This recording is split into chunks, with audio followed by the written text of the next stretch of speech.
Howdy, folks. Welcome back to some more songs and stories of the Old West. And last time we was talking about the prospectors who went out to California in 1849. And they was out there. When prospectors first arrived at a gold field, they began searching for gold wherever they could. When they found an area of unsettled land, they would claim it as their own by putting their tools on the ground.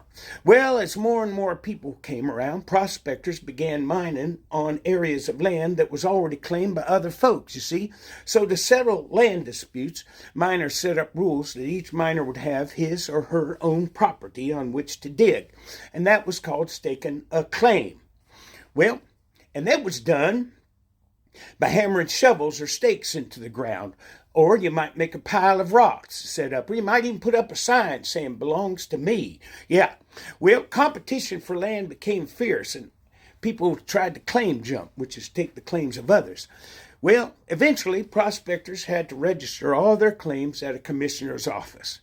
Now, gold was found in the form of small flakes, nuggets, or dust. Some was scattered in the dirt and the gravel, and some was at the bottom of riverbeds, in the dirt and gravel at the bottom of the riverbeds. And the gold came from larger deposits that were buried underground. They were called veins because they looked like the veins of a leaf, you see. So the gold that was in riverbeds was called placer gold. And much of it was found in the bottom of rivers, as I was saying, where the current of the water slowed and the gold settled down, you see. Now, gold is much heavier than the dirt that it's in.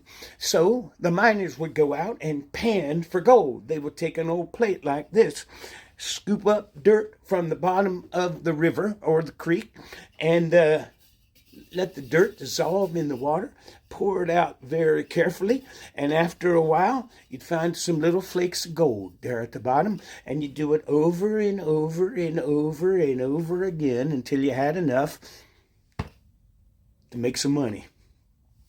Now, in order to find buried gold, miners dug holes as deep as 100 feet down, and they would let one fella down on a rope, and he would dig there and get up the dirt with the gold in it and put it in a bucket, and they'd pull it up to the top, and the feller down at the bottom had said, "Well, I set the gold up to you fellers. Are you still there?" Sometimes they was, sometimes they wasn't. Well, a few of them fellas got rich, most of them never did, and most of them, their names long since been forgotten. The only person from that time that we really remember is actually the daughter of one of them 49ers named Clementine, and I'm going to sing her song coming up next when I see you again.